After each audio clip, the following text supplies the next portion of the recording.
इमाम आली मकाम आए तो इमाम आली मकाम अकेले नहीं थे। हजरत अब्दुल्ला इब्ने अब्बास को बता दिया गया कि इमाम आली मकाम को शहीद जरूर किया गया है, लेकिन अपनी मोहब्बतों को कुर्बान होते जब देखा है, अपनी महबूब को जब रसूल ने कुर्बान होते देखा है, तो जब जब हुसैन के कोई नेज़ा लगा है, जब जब हुसैन के कोई तलवार लगी है, जब जब हुसैन के कोई पर्ची लगी है, तो वो हुसैन के नहीं लगी है, बल्कि वहां रसूल की चीख निकली है, वहां रसूल रोए हैं, वहां रसूल गमज़दा हुए हैं। तो शहादत हुसैन की होगी, लेकिन तरबियत चूंकि रसूल की है, इसलिए ये फजीलत रसूल को हासिल होगी।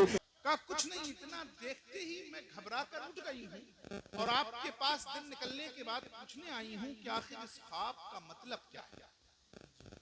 आपके जिस्म अथर पर मैं ये भी गवारा नहीं करती कि मक्खी बैठ सके, आपके जिस्म को कोई तकलीफ पहुंच सके।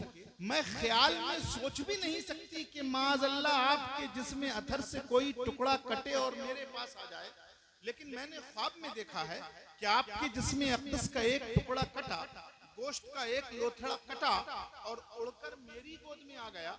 अल्लाह के रसूल सल्लल्लाहु ताला अलैहि वसल्लम उस ख्वाब की ताबीर इरशाद फरमाते हैं और कहते हैं उम्मुल फज़ल घबराने की बात नहीं है, ये ख्वाब बुरा ख्वाब नहीं है, ये ख्वाब कोई खतरनाक ख्वाब नहीं है, तुमने इसे सख्त समझा है, तुम्हारे लिए ये गम का बाइस हुआ है, तुम्हारे लिए ये हुज़्न व मलाल का बाइस हुआ है, तुम्हारे लिए ये मुनकर हुआ है, लेकिन ये मुनकर नहीं है, ये अच्छी बात है, ये अच्छा ख्वाब है, ये एक खुशखबरी है। उम्मुल फज़ल कहती हैं कि इसका मतलब क्या हुआ। अल्लाह के रसूल फरमाते हैं कि इसका मतलब ये है कि अनकरीब फातिमा ज़हरा के यहाँ बच्चा पैदा होगा, अनकरीब फातिमा ज़हरा के यहाँ एक विलादत होने वाली है, और जब वो बच्चा तवल्लुद होगा तो वो फातिमा तुम्हारी गोद में देगी, वो बच्चा मेरे जिस्म का एक टुकड़ा है। जब हजरत उम्मुल फज़ल ये सुनती हैं कि हजरत फातिमा ज़हरा के यहाँ विलादत होने वाली है, किसी नौमौलूद का आमद होने वाली है, कोई नौमौलूद आना है, ये उसकी तरफ इशारा है, तब उम्मुल फज़ल को एक खुशखबरी मिलती है, एक सुकून मिलता है कि मैं जिस ख्वाब को डरावना समझ रही थी वो डरावना ख्वाब नहीं है, बल्कि मेरे लिए अच्छा ख्वाब है। अल्लाह के रसूल नाना बनने वाले हैं, कोई बेटा आने वाला है, जिस बेटे की शान ये है कि वो रसूल के जिस्म का एक हिस्सा है, रसूल के जिस्म का एक टुकड़ा है, उस जिस्म अक़दस का एक टुकड़ा है, जिसके सरापा को खींचते हुए शायरों ने क्या क्या लिखा है। उस जिस्म अक़दस का एक टुकड़ा है, जिस जिस्म अक़दस को सिर्फ दुनिया ने मोहब्बतों से नहीं नवाजा, बल्कि खुद रब्बे करीम ने मोहब्बतों से नवाजा है। वो ज़ात जिसको दुनिया ने महबूब नहीं माना, बल्कि रब ने महबूब माना है। हज़रत उम्मुल फज़ल उस दिन के इंतजार में रहती हैं कि वो दिन कब आएगा जब हजरत इमाम आली मकाम हजरत ज़ैनब, हजरत फातिमा ज़हरा के यहाँ पैदा होंगे और वो मेरी गोद में आएंगे। हदीस यहाँ पूरी हो गई, लेकिन अब मैं जो बात आपको समझाना चाहता था उसको समझिए। इस हदीस ने एक बात बताई, बहुत वाज़ेह अंदाज में इस हदीस ने ये ऐलान किया कि इस वक्त जो फातिमा के यहाँ विलादत होगी, वो बच्चा मेरे जिस्म का एक टुकड़ा, सुभान अल्लाह, सुभान, जिस्म का टुकड़ा। हजरत फातिमा ज़हरा रज़ियल्लाहु ताला अन्हा के यहाँ इमाम हुसैन की विलादत, इमाम हुसैन की विलादत, जिनका नाम भी अल्लाह के रसूल ने खुद रखा। याद रखना, रिवायतों में आता है कि जब इमाम हुसैन की विलादत हुई तो अल्लाह के रसूल सल्लल्लाहु ताला अलैहि वसल्लम ने हजरत अली से पूछा, अली क्या नाम रखा है? कहा मैंने हर्ब नाम रखा है। जी, कहा नहीं,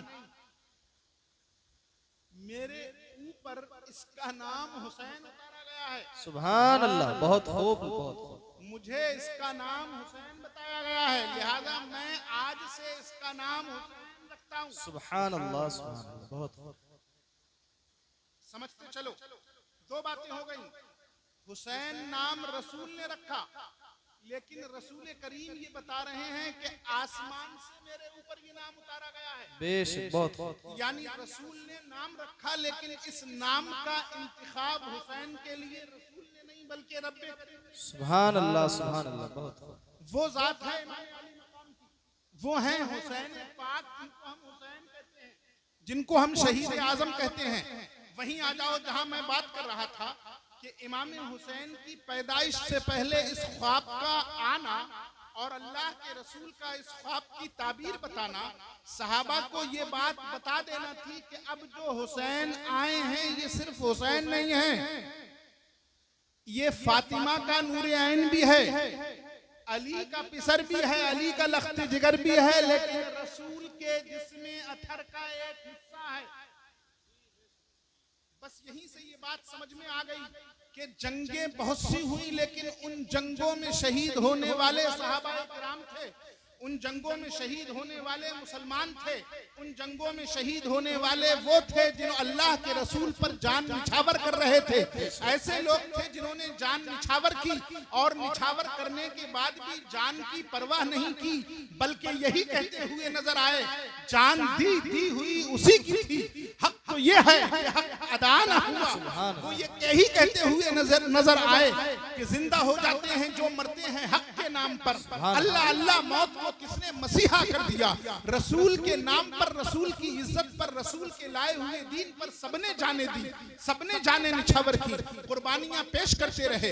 उहद में भी शहीद हुए, बद्र में भी शहीद हुए, दूसरी जंगों में भी शहीद होते रहे, लेकिन वो शहीद होने वाले रसूल करीम से मोहब्बत करने वाले थे, वो शहीद होने वाले इस्लाम का कलिमा पढ़ने वाले थे, वो शहीद होने वाले मुहम्मदुर रसूलुल्लाह के मानने वाले थे, वो शहीद होने वाले मुहम्मदुर रसूलुल्लाह पर अपनी जान निछावर करने वाले थे, वो शहीद होने वाले मुहम्मदुर रसूलुल्लाह पर सब कुछ कुर्बान करवा देने वाले थे। लेकिन करबला में जो शहीद हुआ है ये वो शहीद नहीं हुआ है जो रसूल से अलग है, वो शहीद नहीं हुआ है जिसने सिर्फ रसूल का कलिमा पढ़ा है, वो शहीद नहीं हुआ है जो सिर्फ मुस्लिम था, वो शहीद नहीं हुआ है जिसने सिर्फ जान लुटानी थी, बल्कि वो शहीद हुआ है। इस तरह कहिए कि करबला में हुसैन शहीद नहीं हुआ है, बल्कि करबला में रसूल के जिस्म का एक टुकड़ा शहीद हुआ है। इससे पहले किसी जिस्म, किसी जंग में ऐसा नहीं हुआ कि उस जंग में रसूल करीम का जुज़ शहीद हुआ हो, कोई हिस्सा शहीद हुआ हो, माअज़ल्लाह रसूल खुद शहीद हुए हो, किसी जंग में ऐसा नहीं हुआ। करबला की खुसूसियत है कि उसमें जो शहीद हुआ हुसैन आजम, वो सिर्फ हुसैन नहीं है, बल्कि हुसैन होने के साथ साथ वो रसूल के जिस्म का एक टुकड़ा भी है। तो करबला की शहादत इसलिए मुसलमानों के लिए अहम हो गई और हमेशा अहम रहेगी कि वहां शहीद होने वाली जात रसूल के जिस्म अथर का टुकड़ा। सुभान अल्लाह, सुभान अल्लाह, नारे तकबीर, नारे रिसालत। एक बात समझ गए, करबला क्यों अलग है सबसे? उसमें जो शहीद हुआ वो रसूल के जिस्म का टुकड़ा, ठीक, रसूल के जिस्म का टुकड़ा, हमेशा याद। और एक बात और याद, यहीं से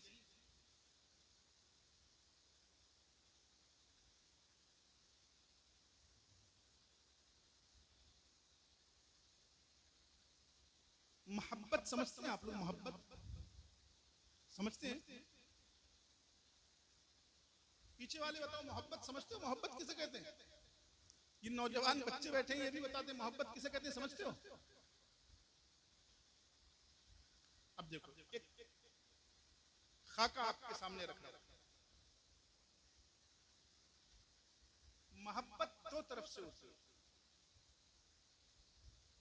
कुछ लोग वो होते हैं जिनसे हम मोहब्बत करते हैं, और कुछ लोग वो होते हैं जो हमसे मोहब्बत करते हैं। बेशक। कुछ लोग वो होते हैं जो हमसे मोहब्बत करते हैं, और कुछ वो होते हैं जिनसे हम मोहब्बत।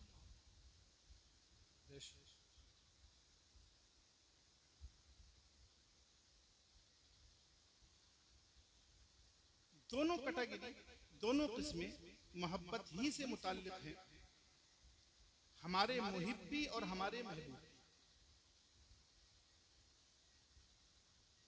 लेकिन फर्क यह है कि जो हमारा मुहिब होता है, हमसे जो मोहब्बत कर रहा है, उसकी तकलीफ हम पर गिरा तो होती है, हम पर गिरा होती है। अच्छा एक बात बताओ, देखो बोलना थोड़ा सा तुम्हें भी पड़ेगा, अगर सुनोगे बगैर बोले मैं नहीं बोल पाता, आप लोग को बोलना पड़ेगा थोड़ा सा। एक बात बताइए, एक तरफ वो है जो आपका महबूब है, जिससे आप मोहब्बत करते हैं, और एक तरफ वो है जो आपसे मोहब्बत करता है। एक तरफ वो है जिससे आप मोहब्बत करते हैं, और एक तरफ वो है जो आपसे मोहब्बत करता है।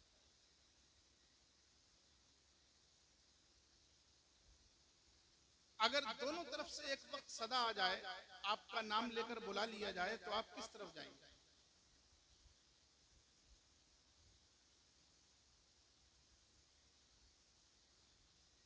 मुश्किल सवाल हो गया, बताइए। ये नौजवान बच्चे बैठे हैं मेरे, अगर किसी का छोटा बच्चा हो तो वो मुझे बताए कि एक तरफ से उसकी अम्मा बुला ले और एक तरफ बेटा बुलाए, तो उसके पैर किस तरफ जाएंगे, बेटे की तरफ या माँ की तरफ? बेटे की तरफ। इतना मुश्किल तो नहीं है महलोली वाले, बेटे की तरफ जाए। आप माँ की तरफ कह रहे हैं ना, ये सिर्फ इसलिए कह रहे हैं कि मेरे सामने बैठे हैं, जलसे में बैठे हैं, माँ की अजमत की वजह से। माँ की अजमत अपनी जगह है, माँ की अहमियत अपनी जगह है, लेकिन कदम किसकी तरफ जाएंगे? बेटे की तरफ। बेटे की तरफ। आपने वो एक वाकया सुना होगा, पुराने जमाने में गाँवों में सुनाया जाता था कि एक बेटा छत पे काम कर रहा था, छप्पर डाल रहा था, पता नहीं क्या कर रहा था, बहुत तेज धूप थी। बाप ने कई बार कहा बेटा धूप तेज है, आजा आजा, नहीं आया, आ रहा हूँ, अरे आ रहा हूँ, अभी काम पूरा हो जाए। बाप की समझ में कुछ नहीं आया, तो उसने उसी बेटे के बेटे को ले जाकर आंगन में लिटा दिया। आंगन में तेज छोटा सा बच्चा। अब जब उसने छप्पे से देखा कि मेरा बेटा लेटा हुआ, तब से दौड़ा हुआ आया, अरे अब्बा तुम भी क्या करते हो, इसे धूप में क्यों निकाल दिया? तो अब्बा ने कहा बेटा अब जो तेरे दिल पर गुजरी वो मेरे दिल पर बहुत देर से गुजर रही है। सुभान अल्लाह, बहुत खूब, बहुत खूब पैगाम। समझ रहा था, सुना होगा, सुना है नहीं सुना?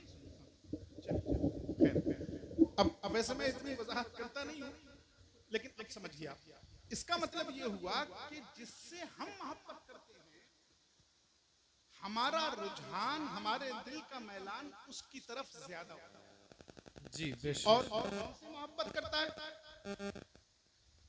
और जो हमसे मोहब्बत करता है उसकी तरफ होता है लेकिन कम। जी बेशक, होता है कम लेकिन कम। एक और मिसाल देता हूं, मौलाना अशरफ साहब, आप इनसे कितनी भी मोहब्बत करें, कितनी भी मोहब्बत करें, ये आपका ख्याल रखेंगे, मोहब्बतों का बदला देंगे। इस ताल्लुक से इनका दिल नर्म है, लेकिन आपकी सारी मोहब्बतें अपनी जगह। कोई वो शख्स जिससे ये मोहब्बत करते हैं, उसका खाली एक फोन आ जाएगा तो ये सब छोड़ छाड़ चले जाएंगे, फिर कुछ नहीं। किसी को नमाज के लिए कह के जाएं, किसी से कुछ कर जाएंगे, बेशक। इसलिए कि इनका रुझान उसकी तरफ से है। ये दिली चीज है, इसमें किसी की कोई जोर जबरदस्ती नहीं होती, कल्बी चीज, न इस पर शरीयत मना करती है, ये कल्बी चीज है। आपके कल्ब का मैलान किस तरफ ज्यादा है, शरीयत अदल कायम रखने को कहती है, बस कल्ब का मैलान किसी तरफ ज्यादा हो जाए इसका कोई मुआवजा नहीं। तो हम जिससे मोहब्बत करते हैं उससे हमारी दिलचस्पी, उसकी तरफ दिल का मैलान, उसकी तरफ दिल का खिंचाव ज्यादा होता है, और जो हमसे मोहब्बत करता है उसकी तरफ दिल का खिंचाव कम होता है। बेशक। जो बूढ़ी खवातीन बैठी हैं वो भी समझें इस फलसफे को। शादी के बाद ये कोशिश न करें कि बीवी की ही सुनता है, मेरी नहीं सुनता। जी, वो उसकी मजबूरी बन चुकी है। हाँ, बीवी को ये चाहिए कि वो ये बताए कि नहीं ये तेरी माँ है, पहले उसकी सुन, इसने तुझे इस काबिल किया है कि तू मेरा शौहर। ये एक अलग बात है, लेकिन मैं जो समझाना चाह रहा हूँ उसको समझिए कि जिससे हम मोहब्बत करते हैं उसकी तरफ हम लपकते हैं। बेशक। समझ गए ना इतनी बात? पीछे वाले जिससे हम मोहब्बत करते हैं उसके गम, उसके दुख का दिल में ज्यादा दर्द होता है। जो हमसे मोहब्बत करता है दर्द उसका भी होगा लेकिन उतना नहीं। जी दर्द उसका भी होगा लेकिन बोलिए यार उतना नहीं है। उतना नहीं। समझ ली, मैं बहुत पुरजोश अंदाज में नहीं कर पाऊंगा। दर्द होगा लेकिन उतना नहीं होगा। इतना समझ गए आप?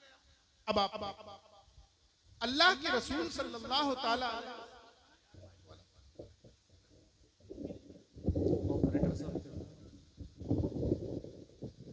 अल्लाह के रसूल सल्लल्लाहु ताला अलैहि वसल्लम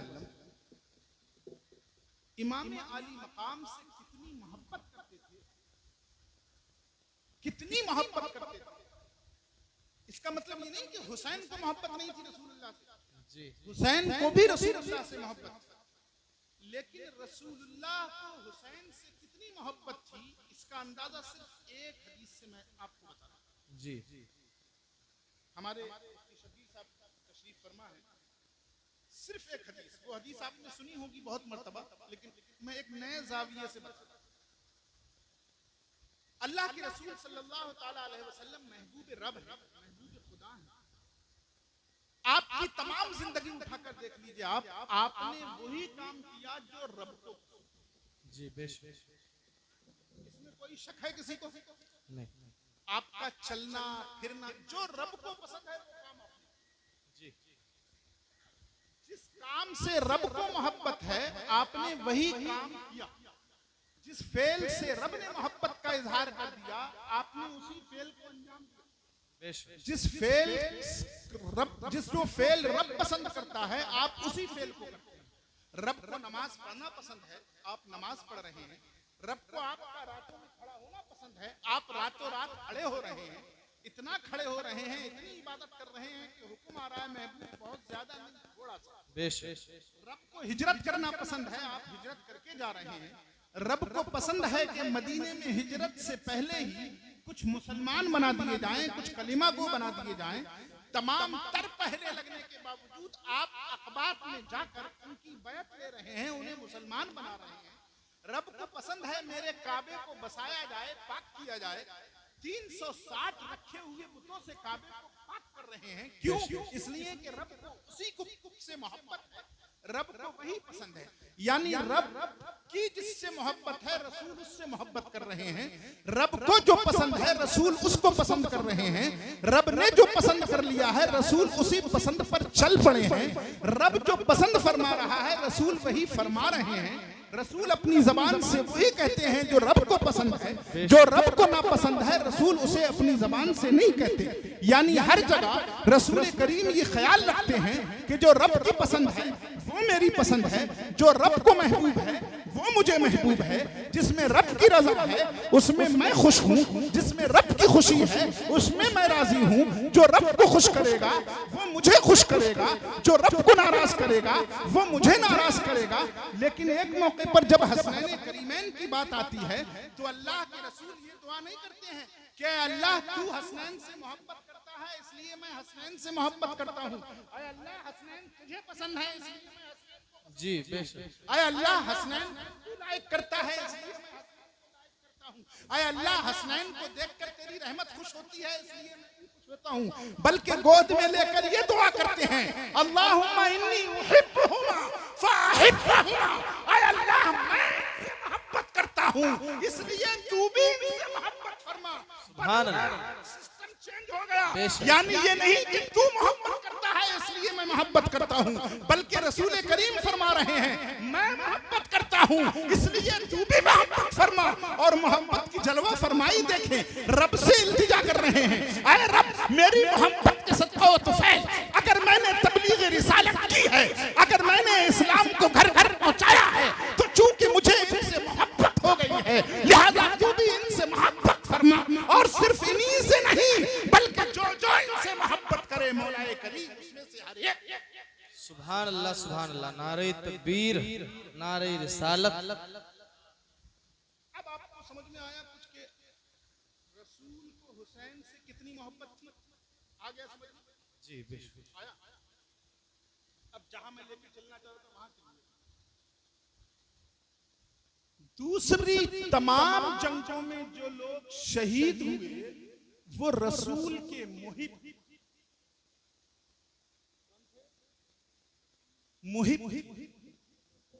और करबला में जो शहीद हुआ वो रसूल का महबूब था। बेशक हक है। मुहिब नहीं, महबूब। मुहिब भी था, इसमें कोई शक नहीं, लेकिन महबूब इसलिए कि रसूल ने दुआ ये की है, मैं मोहब्बत करता हूं ऐ रब। बेशक सुभान अल्लाह सुभान अल्लाह। यही वजह है। आप और फरमाएं, हजरत अब्दुल्लाह इब्ने अब्बास रिवायत करते हैं, कहते हैं मैं एक दिन नींद और बेदारी के दरमियानी हालत में था जी। मैंने देखा अल्लाह के रसूल सल्लल्लाहु ताला अलैहि वसल्लम तशरीफ लाए, जैसे एक ख्वाब देखने वाला ख्वाब देखता है, मैं भी देख रहा हूँ। हालांकि मैं पूरी तरह सोया नहीं हूँ, लेकिन मैं देख रहा हूँ अल्लाह के रसूल सल्लल्लाहु अलैहि वसल्लम तशरीफ लाए और उस आलम में आए कि मैंने कभी हयात ज़ाहिरी में रसूल को उस हालत में देखा ही नहीं। जी बेशक। क्या हालत थी? बालों में कंगा नहीं था, उलझे हुए थे, बदन गुबार में अटा हुआ था। वो रसूल जिसको कुरान अनफस कह रहा है, वो रसूल जो नफीस तरीन इंसान है, उसके पूरे जिस्म पर गर्दो गुबार पड़ी हुई है। वो रसूल जिसने कभी ऐसा नहीं हुआ कि बालों में कंगा किए बगैर आप आ गए हो स्टेज पर या लोगों के सामने, बल्कि हमेशा बालों में कंगा करके तशरीफ लाए। जब अल्लाह के रसूल को इस हालत में देखा तो अब्दुल्लाह इब्ने अब्बास की रूह लरज उठी। कहा अल्लाह के रसूल है, मेरे सरदार है, मेरे आका है, कायनात की रूह, ऐ बेसहारा के सहारा, ऐ गमों की हालत में भी खुशियां देने वाले रसूल। जी वो रसूल जिसका चेहरा देखकर गम का मारा भी रसूल आ जाए। बेशक। आप ये तो बताइए कि आज आपने क्या हालत कर दी, क्या हालत है? जी आपको इससे पहले मैंने सफर में देखा, हजर में देखा, लेकिन ये हालत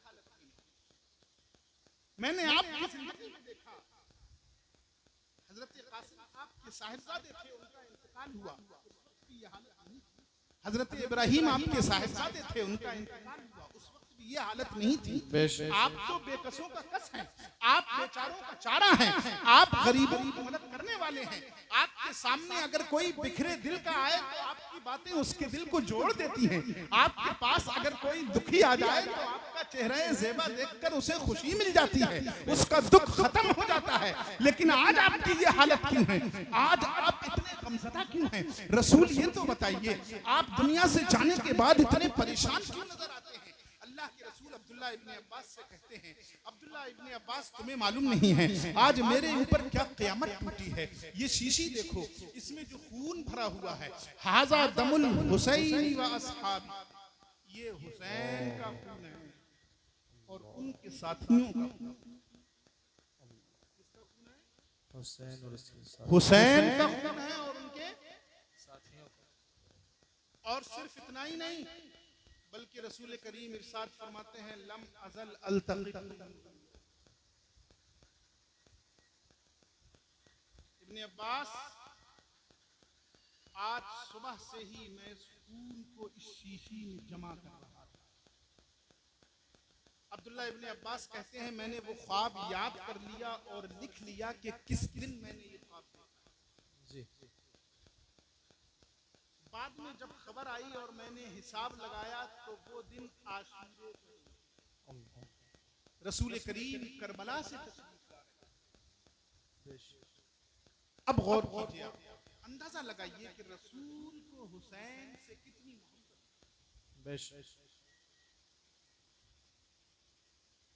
और ये भी अंदाजा लगाइए कि रसूल करीम सल्लल्लाहु ताला अलैहि वसल्लम करबला में बज़ात खुद तशरीफ लाए,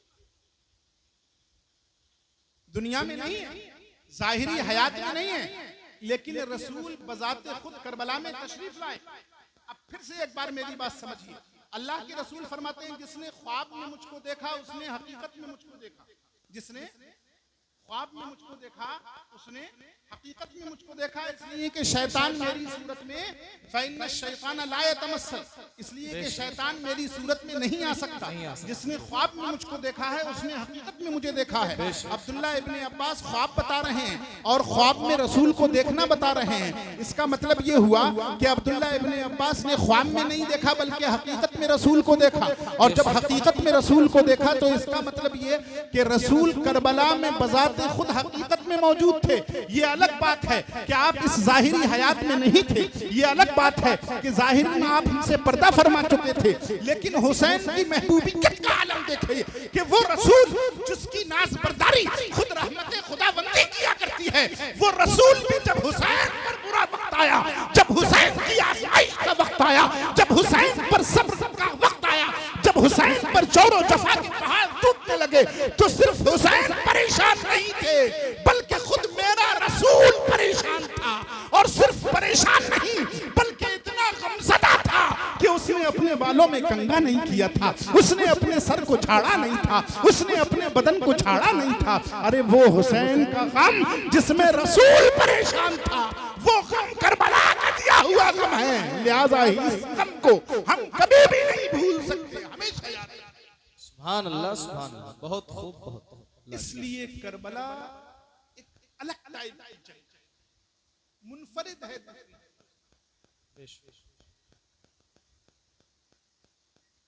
करबला में हुसैन यानी रसूल के जिस्म का टुकड़ा शहीद, जाहिरी हयात के बाद भी रसूल बजाते खुद करबला में तशरीफ फरमा रहे। इस एतिबार से करबला अलग, करबला अलग। एक और सुन लीजिए, करबला इस एतिबार से भी अलग है कि करबला ऐसी जंग है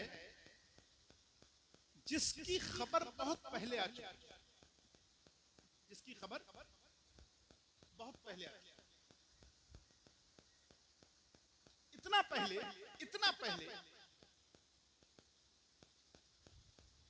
कि बाज़ रिवायतों के मुताबिक इस्लाम की आमद से कई सौ साल पहले, कब? इस्लाम की आमद से कई सौ साल पहले एक पत्थर के नीचे ये शेर लिखा हुआ था, अतरजू उम्मतुन क़तलत हुसैना शफाअत जद्दिही यौमल हिसाब। सुभान। क्या कातिलीन हुसैन अब भी उसके नाना की शफाअत की उम्मीद रखते हैं क़यामत? जी बेशक। इस्लाम की आमद से पहले इस्लाम आया, इमाम अली मकाम की विलादत हुई, विलादत के बाद उसी उम्मुल फज़ल ने जिनका ख्वाब भी मैंने बताया था आपको, वही कहती हैं कि एक दिन मैंने जाकर हुसैन को अल्लाह के रसूल की गोद में दिया। कहां दिया? अल्लाह के रसूल की गोद में दिया। तो रसूल करीम सल्लल्लाहु ताला अलैहि वसल्लम कुछ देर खुश हुए और बाद में आपकी आंखों से आंसू जारी हो गए। मैंने पूछा क्या बात है? तो रसूल ने फरमाया जिब्रील आए थे और उन्होंने ये कहा था कि तुम्हारा ये बेटा तुम्हारी उम्मत कत्ल कर देगी। ये तो सुना होगा आपने, सुना है ना? बचपन की बात, अभी हुसैन की पैदाइश हुई है, लेकिन शहादत की खबर मशहूर थी, शहादत की खबर मशहूर थी। अब देखिए, करबला से पहले सिफ़ीन भी हुई, करबला से पहले जुमल भी हुई, यानी मुसलमानों के दरमियान भी जंगी हुई, ऐसा नहीं, लेकिन किसी को वो अहमियत हासिल नहीं हो सकी जो करबला को। बेशक। वजह ये कि करबला एक ऐसी जंग है जिसमें शहीद करने वाला भी कलमा गो है और शहीद होने वाला भी कलमा गो है, और शहीद करने वालों को भी पहले से मालूम था कि करबला होनी है और हुसैन की शहादत होनी है। करबला होनी है और हुसैन की शहादत होनी, इसलिए कि वो जो करबला की मट्टी लाके दी थी हजरत जिब्रील ने, वो सहाबा के दरमियान वो खबर मशहूर थी। एक साहबी रसूल जो हदीस के रावी हैं वो कहते हैं कुन्ना नक़ूलु इन्नहा करबला, हम उस मट्टी को देखते थे तो कहते थे ये करबला की मट्टी। इन्हें मालूम नहीं था कि करबला कहाँ है, लेकिन ये उसको देखते थे तो कहते थे ये करबला की मट्टी है, यानी इस सरजमीन पर हुसैन को शहीद, इस सरजमीन पर रसूल की मोहब्बतों को कुर्बान होना है, इस सरजमीन पर उस शख्सियत को कुर्बान होना है जिससे रसूल बहुत मोहब्बत। आप देखिए जंग होना, हादसा हो जाना एक हादसा होता है, हमेशा याद रखना। जंग क्या होती है? वक्त की एक जरूरत होती है, हालात ऐसे बन गए, वक्त ऐसा हो गया कि हमें ये कदम उठाना पड़ा, ये होती है जंग, जिसको आप कह सकते हैं हालात मजबूर कर देते हैं, वक्त का तकाजा होता है, तब हमें जंग करनी पड़ती। वक्त का तकाजा है, हालात ने मजबूर किया, लेकिन करबला की जंग वक्त का तकाजा और हालात की मजबूरी से नहीं थी। ये सब तो बज़ाहिर था, हकीकत ये थी कि करबला की आजमाइश हुसैन आज़म के नसीब में, उनकी किस्मत में, उनकी तकदीर में रब ने पहले ही लिखी थी, और लिखकर लोगों को बता भी दिया था कि हुसैन की शहादत करबला में होनी है।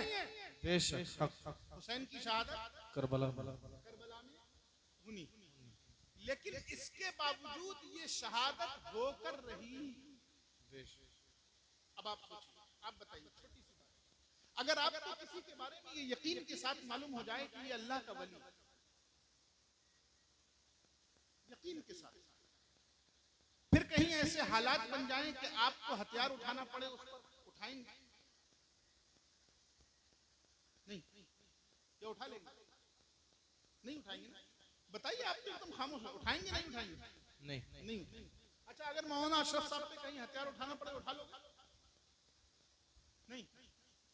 जिसके बारे में यकीन से मालूम हो जाए कि ये अल्लाह का महबूब है, उसके ऊपर, जिसके बारे में यकीन के साथ मालूम हो जाए कि ये रसूल का महबूब है, उसके ऊपर नहीं। यानी अगर हमें सिर्फ इतनी बात मालूम हो जाए कि रसूल से मोहब्बत करते हैं तो हम उसके ऊपर हथियार नहीं उठाएंगे।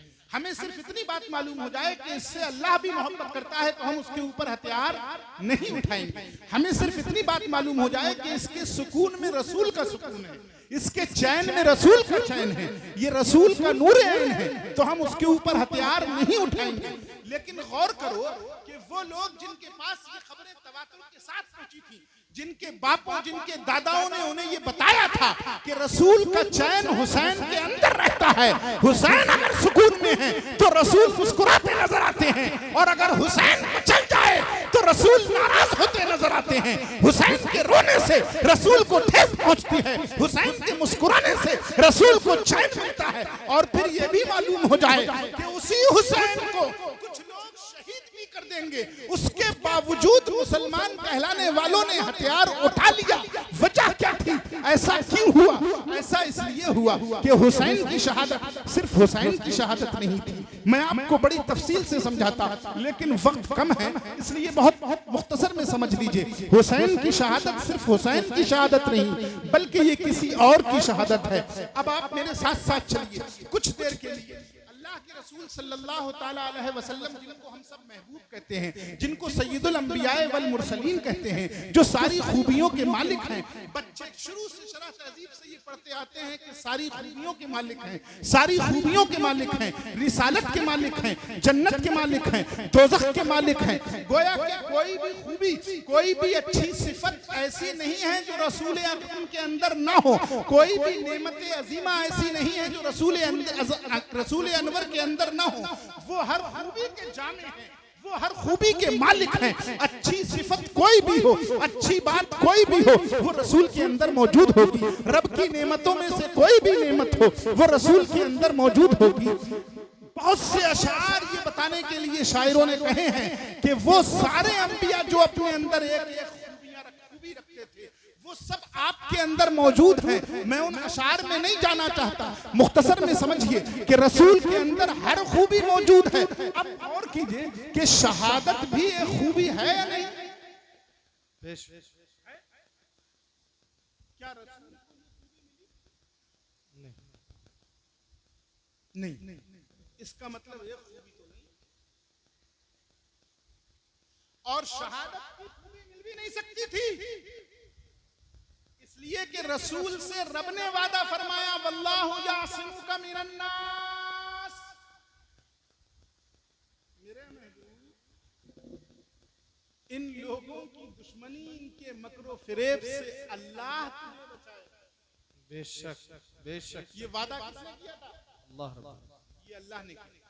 आपने देखा कितने कितने मक्र किए कुफ्फारे मक्का ने। कहीं हुजरे को घेर लिया गया, कहीं ऊपर से पत्थर गिरा दिया गया, कहीं पत्थर मार कर लहूलुहान कर दिया गया, लेकिन रसूल की शहादत नहीं हुई। और हद तो यह है कि एक मौके पर जहर भी बेशक, लेकिन रसूल की शहादत नहीं होती भी नहीं, इसलिए कि रब ने वादा कर दिया। अब बात यहां फंस गई कि एक तरफ रब का वादा है, शहादत हो नहीं सकती, और एक तरफ शहादत एक नेमत भी है। बेशक। अगर इस नेमत से रसूल गिरामी की जात महरूम रही तो ये बात कही जाएगी कि इस एतबार से रसूलों को, सैयदुल मुरसलीन को ये फजीलत हासिल नहीं हुई जो फला रसूल को हासिल जी। हजरत जकरिया को उनकी उम्मत ने कत्ल कर डाला, लेकिन मुहम्मदुर रसूलुल्लाह को ये नेमत हासिल नहीं। इतना गहरा रिश्ता है रब का और रसूल का, इतना गहरा रिश्ता है खुदा का और मुस्तफा का कि अल्लाह तबारक व तआला की रहमत को ये बात भी पसंद नहीं है कि कोई ये कहे कि मुस्तफा जाने रहमत, मुस्तफा जाने रहमत इस नेमत से महरूम रह गए। इसलिए रसूल के पास तक शहादत की फजीलत पहुंची, लेकिन वास्ते से जी, वास्ते से। कैसे? इस तरह से कि रसूल को हुसैन से जो मोहब्बत थी वो इतनी गहरी थी कि हुसैन की तकलीफ रसूल की तकलीफ। बेशक। हुसैन की तकलीफ रसूल की तकलीफ होती। अल्लाह के रसूल सल्लल्लाहु ताला अलैहि वसल्लम अपनी अज़वाजे मुतहरात से बार बार ये फरमाते, हुसैन का ख्याल रखा करो, ये अगर रोता भी है तो मेरा दिल तड़प। अल्लाह। बचपने में बच्चे रोते नहीं है, लेकिन बाकायदा ये नसीहत की जाती थी, इसका ख्याल रखा करो, इसलिए कि ये रोते हैं तो मेरा दिल तड़प जाता है, मेरी रूह बेचैन हो जाती है, मेरा सुकून गायब हो जाता है, और मेरी तमाम तवज्जो हुसैन पर आ जाती है कि आखिर क्यों। सुभान सुभान। अब समझो, शहादत हो नहीं सकती इसलिए कि हिफाजत रसूल अल्लाह ने ले ली जी, और शहादत है भी जरूरी। बेशक। शहादत जी, शहादत एक नेमत है। जितनी नेमतें हैं वो रसूल के अंदर मौजूद हैं, जितनी खूबियां हैं वो रसूल के अंदर मौजूद हैं। अल्लाह तबारक व तआला ने रसूल की शहादत का ये इंतजाम फरमाया कि रसूल, शहादत तो तुम्हारी नहीं होना, तुम्हें किसी काफिर के हाथों शहीद नहीं होना, और ना इन मुनाफिकीन के हाथों शिकार होना है। तुम तक शहादत की फजीलत पहुंचेगी, लेकिन डायरेक्ट नहीं पहुंचेगी। तुम्हारे दिल में हुसैन की इतनी मोहब्बतें डाल देता हूं कि अब हुसैन की तकलीफ तुम्हारी तकलीफ होगी, अब हुसैन का चीखना तुम्हारा चीखना होगा, अब हुसैन पर सितम तुम पर सितम होगा, अब हुसैन पर जुल्म तुम पर जुल्म होगा, अब हुसैन पर जफा तुम पर जफा होगी, अब हुसैन पर जौर तुम पर जौर होगा, अब हुसैन पर सितम तुम पर सितम होगा। लिहाजा जब करबला में इमाम अली मकाम आए तो इमाम अली मकाम अकेले नहीं थे। हजरत अब्दुल्ला इब्ने अब्बास को बता दिया गया कि इमाम अली मकाम को शहीद जरूर किया गया है, लेकिन अपनी मोहब्बतों को कुर्बान होते जब देखा है, अपनी महबूब को जब रसूल ने कुर्बान होते देखा है, तो जब जब हुसैन के कोई नेज़ा लगा है, जब जब हुसैन के कोई तलवार लगी है, जब जब हुसैन के कोई पर्ची लगी है, तो वो हुसैन के नहीं लगी है, बल्कि वहां रसूल की चीख निकली है, वहां रसूल रोए हैं, वहां रसूल गमज़दा हुए हैं। तो शहादत हुसैन की होगी, लेकिन तरबियत चूंकि रसूल की है, इसलिए ये फजीलत रसूल को हासिल होगी। शहादत हुसैन की होगी, शहादत की नेमत रसूल के पास पाई जाएगी। अब इस शहादत में शहीद होने वाला अकेला हुसैन नहीं है, बल्कि हुसैन भी शहीद हुए हैं, और शहादत की फजीलत रसूल। सुभान अल्लाह, सुभान अल्लाह, बहुत खूब, बहुत खूब। हक तीन बातें हो गई, अब बस कीजिए, मेरे ख्याल से इतना सबक बहुत। करबला क्यों अलग है? इसलिए कि करबला में रसूल के जिस्म का टुकड़ा शहीद, करबला में रसूल के जिस्म का टुकड़ा शहीद। करबला क्यों अजीम है? इसलिए कि करबला कोई हादिसाती जंग नहीं थी, बल्कि बरसहा बरस पहले से इस जंग की खबर थी। करबला क्यों मुनफरिद है? इसलिए कि करबला में जो शहादत मकसूद थी, उस शहादत के जरिए से शहादत की फजीलत रसूल को मिली, ये नेमत रसूल तक पहुंची। यही वजह है कि हजरत इमाम हसन जहर के जरिए शहीद हुए और इमाम हुसैन नेज़ों से शहीद हुए, ताकि दोनों तरह की शहादतों की फजीलत रसूल को मिले। बेशक बेशक, सुभान। करबला में कौन शहीद हुआ? वो जिसके लिए फरमाया था अना मिनल हुसैन, बेशक अना मिनल हुसैन। मतलब यही था कि मैं जो दीन लेकर आया हूँ, मेरा जो मिशन है, मेरा जो पैगाम है, मैं जो दीन लेकर आया बारगाह इलाही से तुम तक पहुंचाया, उस दीन की बका हुसैन से, और वो दीन ही मैं हूं। इंसान का जो मिशन होता है वो उसी को अपनी जिंदगी समझता है। बेशक हमारे कारी अब्दुल मुत्तलिब साहिब हैं मसलन, इनका मिशन है मदरसा चले तालीम अच्छी। ये तो इन्हें मालूम है कि मैं दुनिया से एक दिन चला जाऊंगा, लेकिन अगर इनका मिशन जिंदा है तो ये जिंदा है।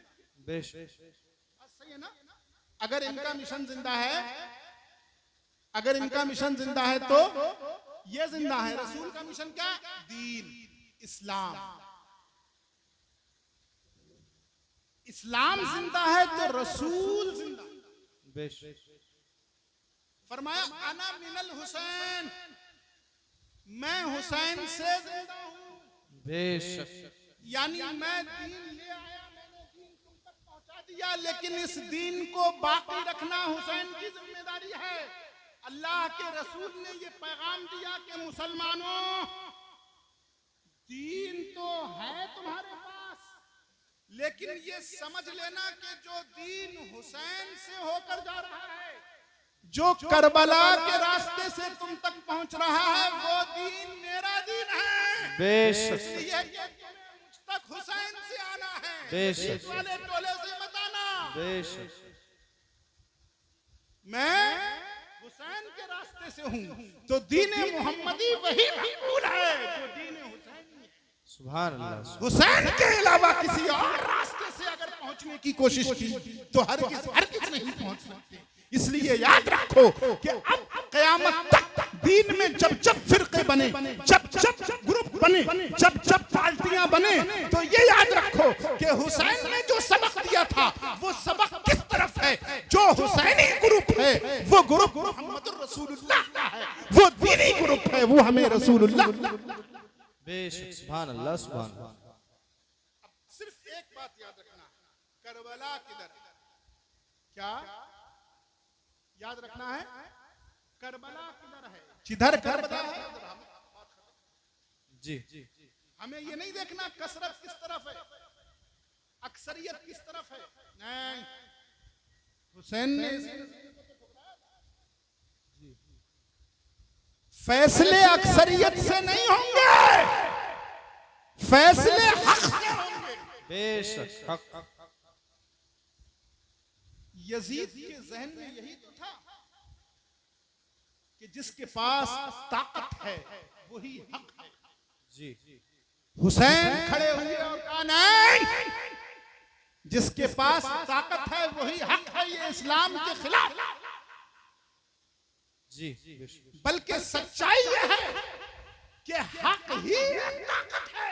बेशक सुभान अल्लाह। जिसके पास हक है वो कवि है, वो ताकतवर है, और जिसके पास हक नहीं है वो हजारों में लाखों में होकर भी बेकार। बेशक सुभान अल्लाह। हक की पासदारी करो। अब आखिर में जाते जाते 2 बज गए, मेरा वक्त हो गया, मुझे मालूम है। हम सब इमाम अली मकाम के मानने वाले हैं, नहीं बेशक बड़ी मोहब्बत से जलसा सजाया आपने। आप लोग अब तक जाग रहे हैं, जाहिर है मोहब्बत। लेकिन जिस नमाज को बचाने के लिए इमाम अली मकाम ने ये कुर्बानी दी, सिर्फ एक चीज का मुतालबा करो, बस एक चीज, फज्र की नमाज पढ़ो और इमाम अली मकाम के लिए ईसाले सवाब। बेशक जो भी आता हो 2 बार तस्बीह पढ़ लो, 3 बार तस्बीह पढ़ लो, खाली 4 बार 3 बार कुल हुवल्लाह पढ़ लो, कर सकते हो। बिल्कुल खाली एक वक्त की नमाज फज्र की, नहीं यार ऐसे खामोश हो गए जैसे किसी पैसे मांग लिए। खाली एक वक्त की। अच्छा बताओ कौन कौन पढ़ेगा इमाम अली मकाम की मोहब्बत में फज्र की एक वक्त की नमाज, सिर्फ एक फज्र। उठा लो यार, अब तो एक फज्र की बात है बस। जिंदगी रब ने बहुत बड़ी दी, तुम जो खाते हो उनका सदका है, हर तुम्हारा मेरे हुसैन से। बेशक सुभान अल्लाह सुभान।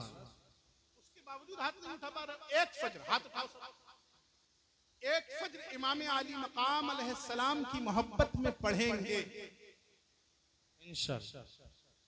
अल्लाह तबारक व तआला कहने सुनने में जो गलतियां हुई हैं उनको